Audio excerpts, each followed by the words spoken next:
사랑은 인류 문화의 원천이다. 이게 누구예요? 자, 인류 문화의 원천이다. 무슨 뜻입니까? 진짜를 보여줄게. 우엉쌤의 진짜 한문. 자, 우리가 지난 시간에 처음으로 한시를 공부했어요. 그렇죠? 가도라는 작가의 심은자부루라는 한시를 공부했습니다. 자, 한시를 공부하기 전에 시의 본질에 대한 얘기를 했어요.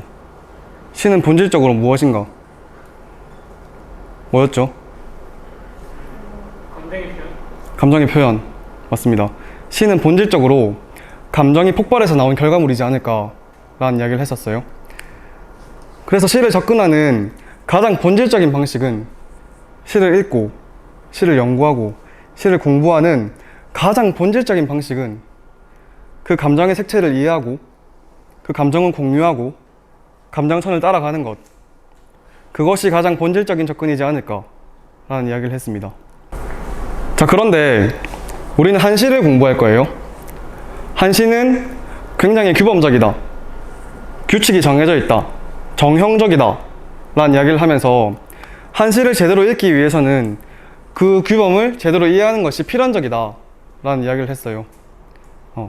그래서 우리는 이 시를 통해서 그 시의 메시지, 그 시의 철학을 뽑아내는 것을 1순위로 할 거지만 그럼에도 불구하고 한시를 제대로 이해하기 위해서는 한시의 규범에 대해서도 공부해야 된다.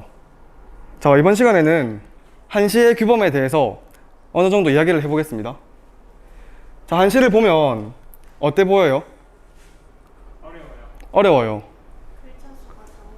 글자 수가 정해져 있어요. 네, 맞아요. 오와 열이 딱 맞죠? 자, 이 한시에서 이 한 글자 한 글자를 뭐라고 하느냐? 이 한 글자 한 글자를 언이라고 불러요. 한 글자 한 글자를 언이라고 부른다. 자, 그러면 이 한 줄, 이 한 줄, 이 한 줄, 이 한 줄은 뭐라고 부르느냐? 구. 맞습니다. 어떻게 알았어요? 네. 선생님한테 잘 배웠습니다. 글귀 구자를 써서 이 한 줄 한 줄을 구라고 불러요. 언과 구. 그렇죠. 자, 그러면 이 시 같은 경우는 한 구에 언이 몇 개 있는 거죠?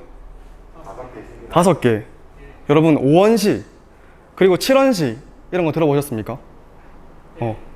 그럼 이건 뭐야? 5원시. 그러면 이건 5원시겠죠? 5원시, 7원시는? 7글자 있는가? 이런 게 7원시겠죠? 5원시, 7원시. 끝났죠?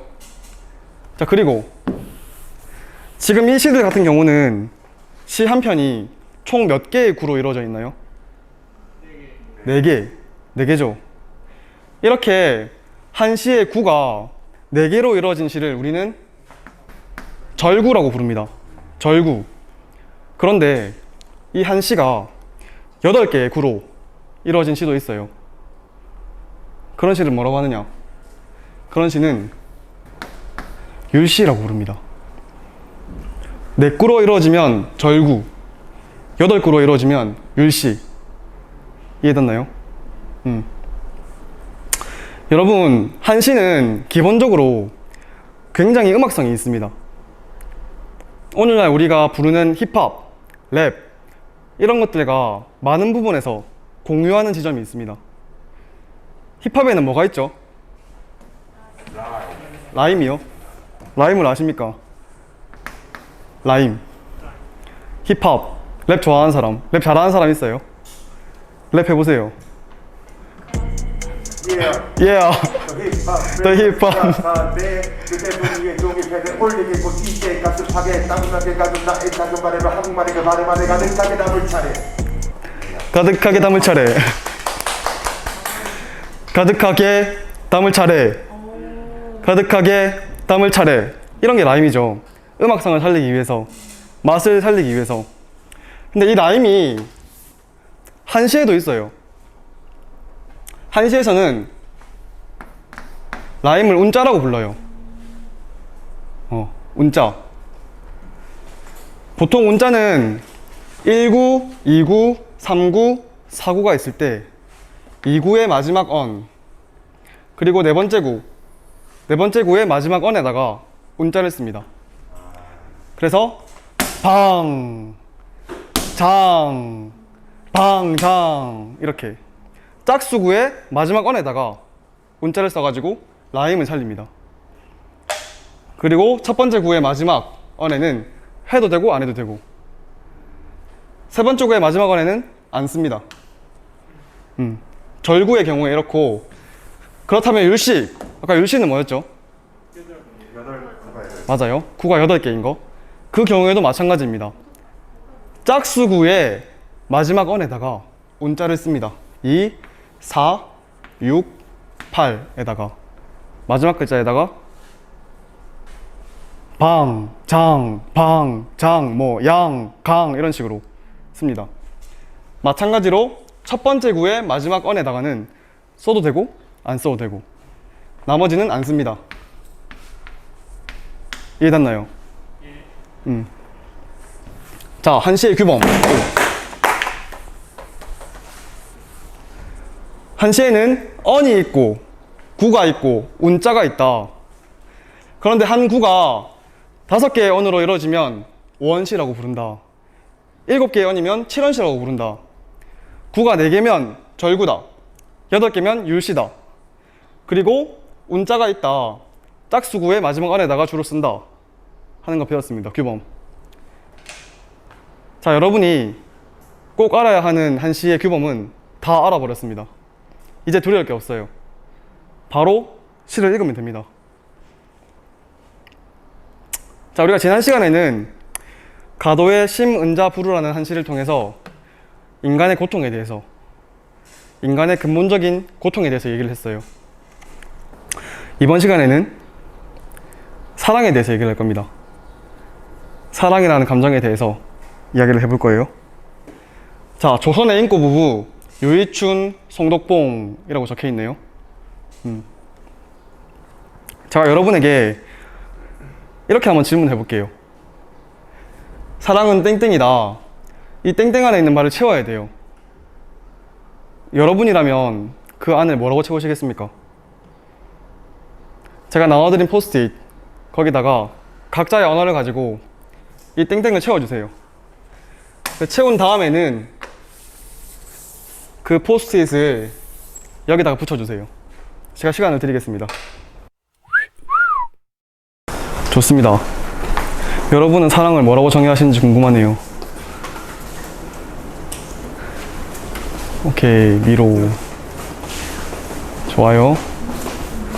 좋아요. 자, 여러분 각자가 생각하는 사랑에 대해서 이렇게 붙여주셨네요. 제가 한번 읽어볼게요. 사랑은 인류 문화의 원천이다. 이게 누구예요? 자, 인류 문화의 원천이다. 무슨 뜻입니까?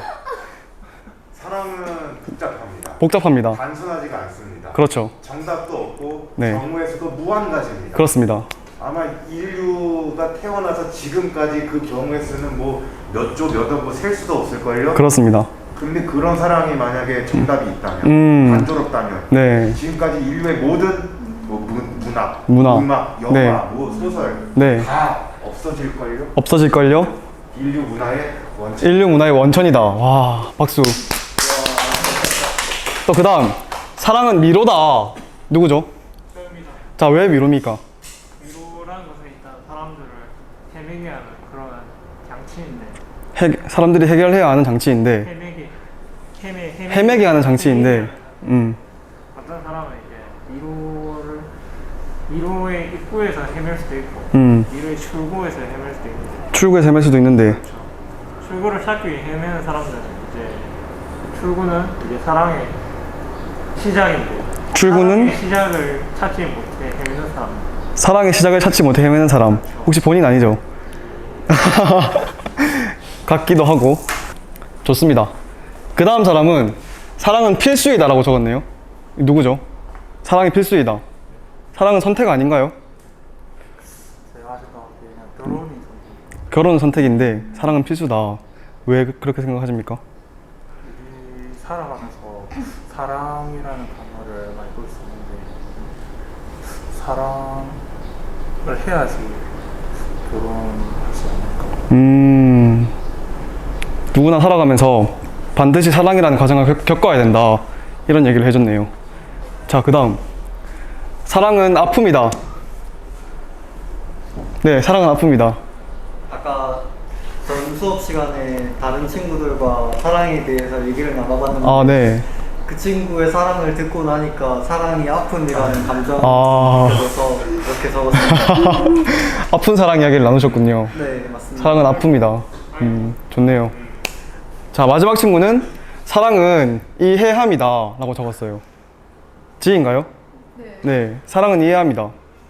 이게 사랑의 범주가 뭐 다양하게 있잖아요. 음.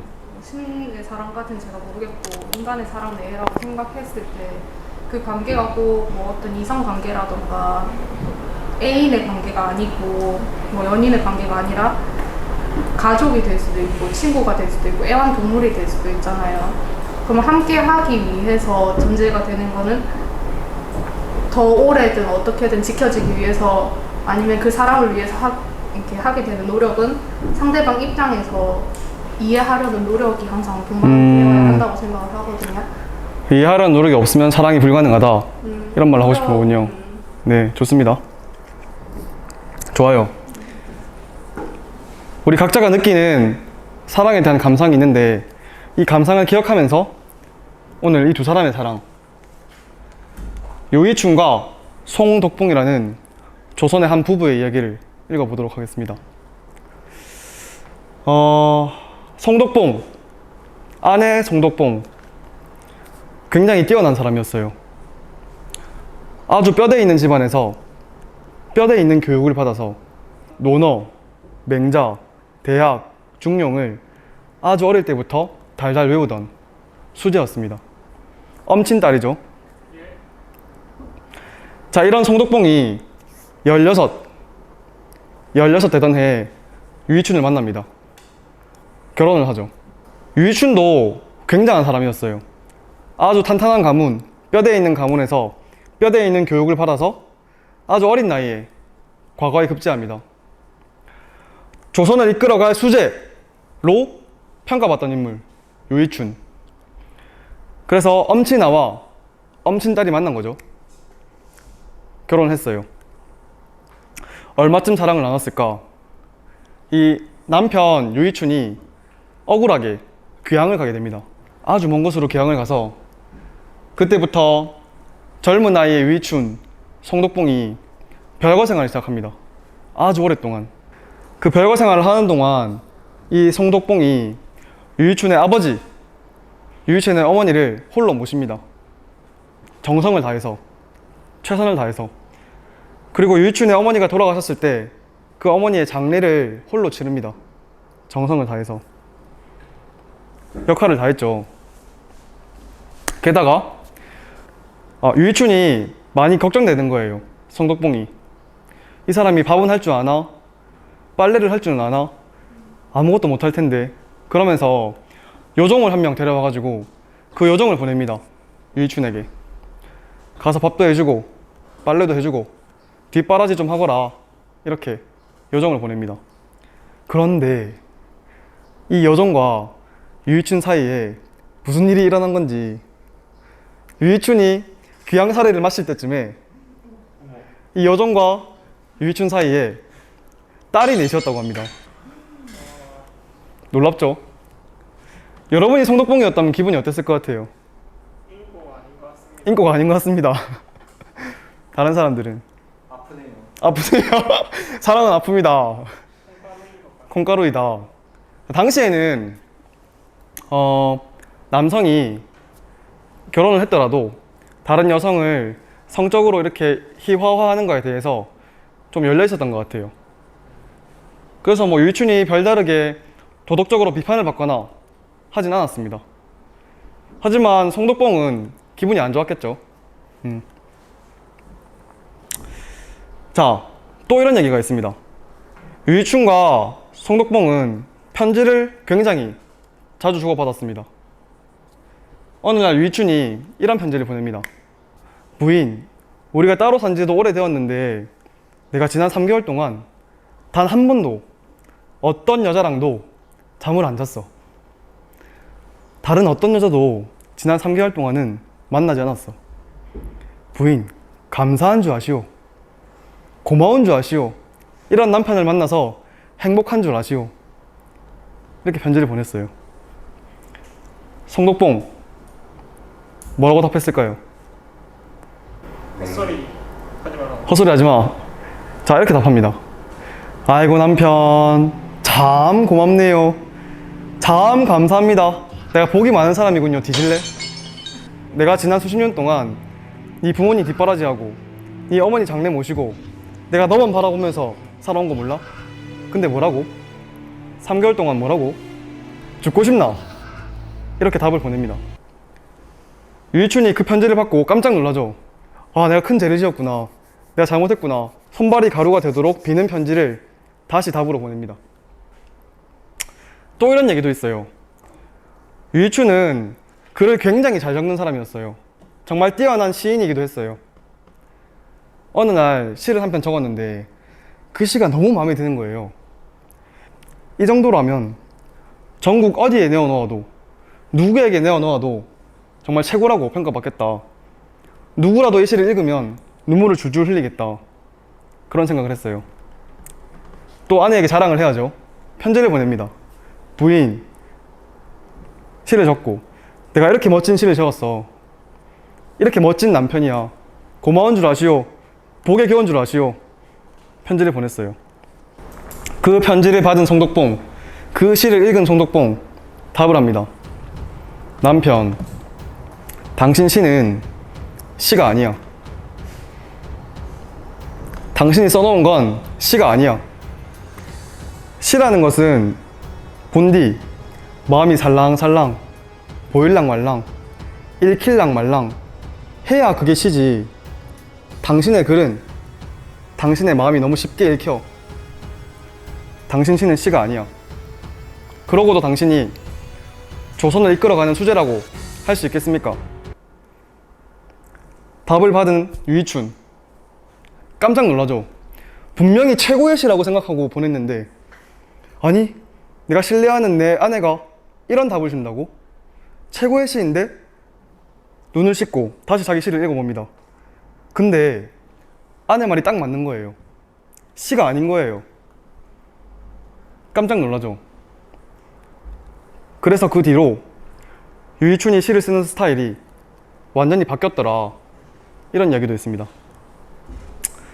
이렇게 송덕봉과 유희춘은 서로의 모든 영역에 대해서 피드백을 해줄 수 있는 파트너였어요.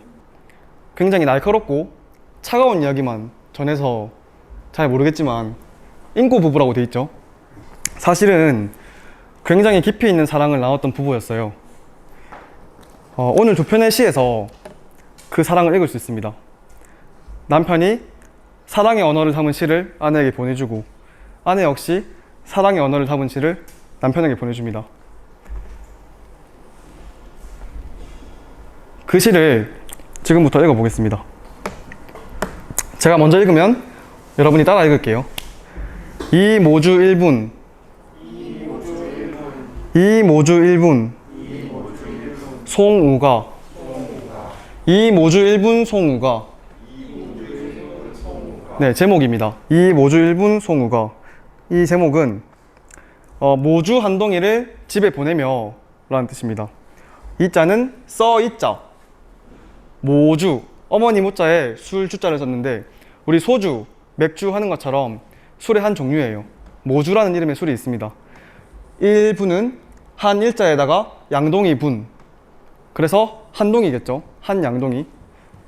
모주 한 동이를 송우가, 송은 보내다, 전송, 파송, 우는 어디에, 그런데 어디에? 집에. 송우가 집에 보내다. 모주 한 덩이를, 한 동이를 집에 보내며 라는 제목의 시네요. 본문을 읽어볼게요. 설아풍증랭 설아풍증랭 네, 설아풍증랭 설자는 뭡니까? 눈 설자. 그 다음 글자는 아래하.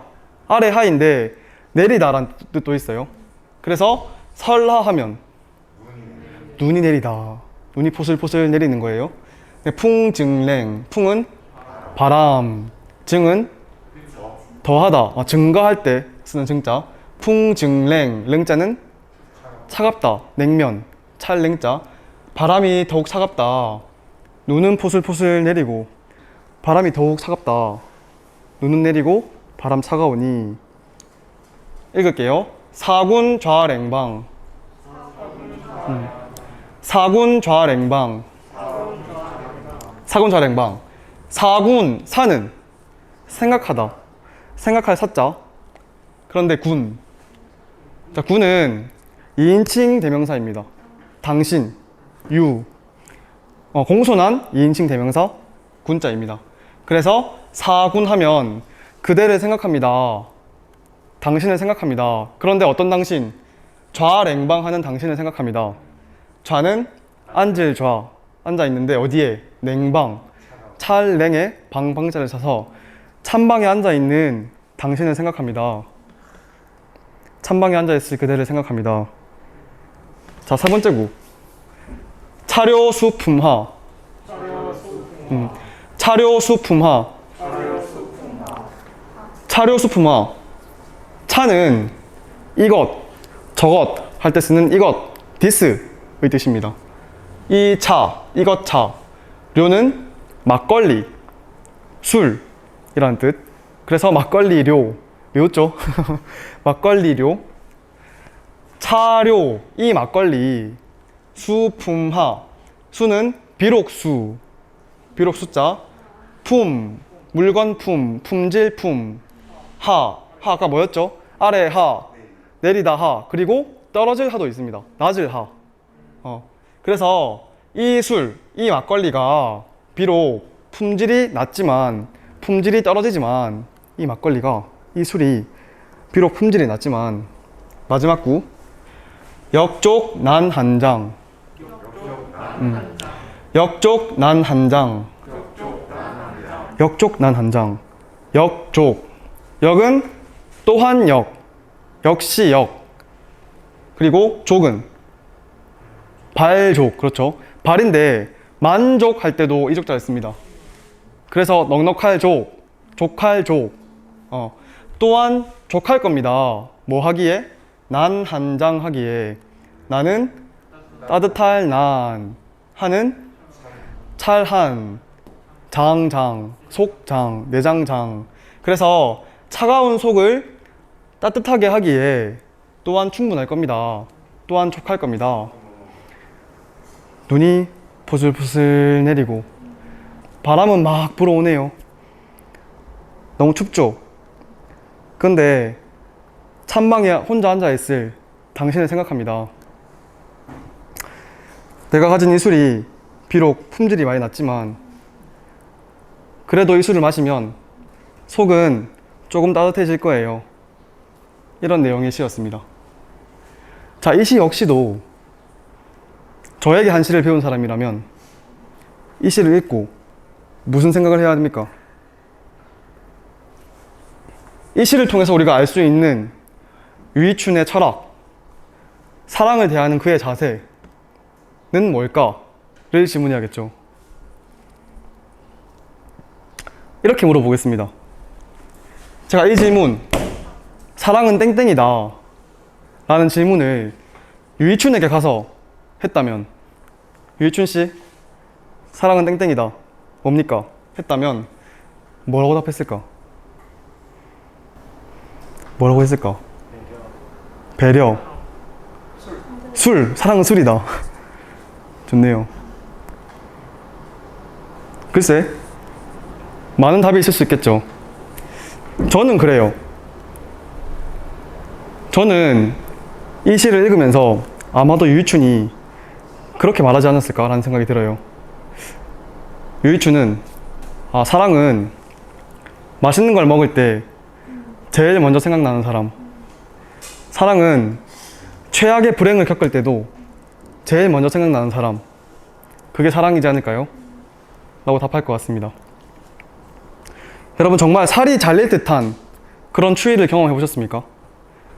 너무 추워서 아무것도 못 하겠는 그런 추위를 경험해 보셨습니까?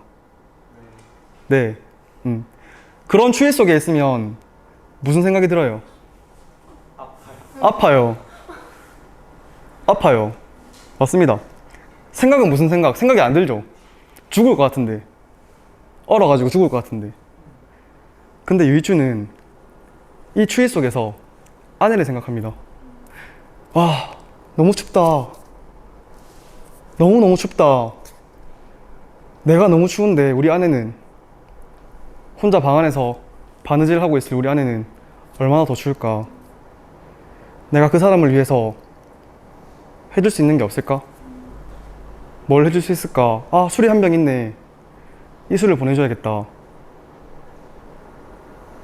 그러는 겁니다.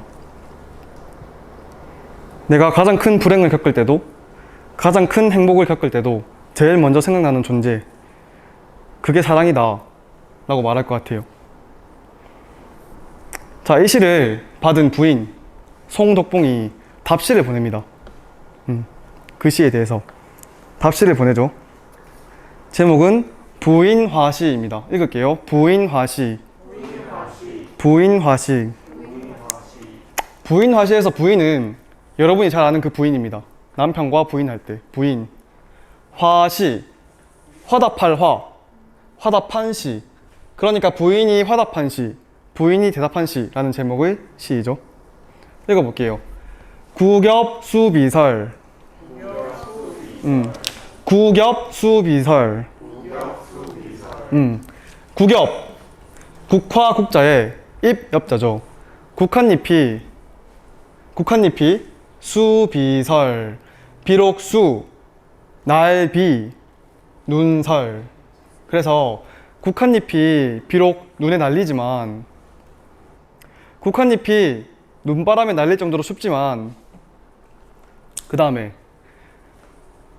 은대유난방. 은대유난방. 은대는 남편이 사모하던 곳, 승정원을 표현하는 글자입니다. 승정원을 은대라고 불렀어요. 은대에는 유난방, 질문하는 거예요. 있을 유, 따뜻할 난, 방자. 은대에는, 당신이 계시는 승정원에는 따뜻한 방이 있겠지요? 라고 답합니다. 자, 세 번째. 한당 온주수. 한당 온주수. 한당, 찰 한자에 집 당자. 찬 집에서, 차가운 방에서. 온주수. 온주는 따뜻할 온에다가 술주자. 그것을 수, 받을 수. 차가운 방에서, 차가운 집에서 이 따뜻한 술을 받으니까 다사감충장. 다사감충장. 다자는 마늘 다, 사는 감사할 사. 중국어에서 시시에 할 때 쓰는 글자죠. 감충장. 다사감충장이니까 매우 고마워요. 정말 고맙습니다. 뭐가? 감충장이. 이 장자 앞에 나왔죠? 속을 채울 충, 그 다음에 느낄 감. 속을 채우는 느낌에 정말 감사드립니다. 정말 감사해요. 이렇게 답을 했습니다. 마찬가지로 송덕봉에게도 질문해 보겠습니다. 사랑은 땡땡이다. 채워 넣어야 하는데, 덕봉씨, 당신이라면 뭐라고 하시겠습니까? 이렇게 질문을 했어요. 여러분, 아까 우리가 한시의 규칙, 규범을 공부하면서 운자를 배웠죠. 이 절구 같은 경우는 운자를 어디 쓴다 그랬습니까? 두 번째 구, 네 번째 구, 마지막 언에다가 쓴다 그랬죠? 맞습니까? 방장이 운자네요. 유희춘이 먼저 보낸 시에서 방장을 운자로 썼어요. 그런데 송덕봉이 같은 운자를 써가지고 답시를 보냈어요. 재밌죠? 똑같아요. 운자가 방장 같은 글자. 송덕봉은 사랑은 무엇인가요? 라고 질문했을 때 이렇게 답할 것 같아요. 사랑은 그 사람을 닮아가고 싶은 것, 그 사람을 닮고 싶은 것, 그것이 사랑입니다. 그 사람의 발걸음, 그 사람의 말투, 그 사람이 좋아하는 음식과 싫어하는 음식, 그 사람의 사소한 습관, 그 모든 것들이 닮고 싶어지는 것, 그게 사랑입니다. 라고 답을 할 것 같아요. 유희춘이라는 사람, 그리고 송덕봉이라는 사람, 이 부부의 사랑에 대해서 이야기를 해봤습니다. 제가 다시 질문을 해볼게요. 사랑은 무엇이다? 사랑은 땡땡이다. 여러분에게 사랑은 어떤 의미인가요? 여러분은 사랑이 무엇이라고 생각하십니까? 이 질문이 여러분 마음 깊은 곳에 머물러서 여러분이 사는 날 동안 항상 함께하는 질문이었으면 좋겠습니다. 그래서 오늘 수업은 이걸로 마치겠습니다. 수고하셨습니다.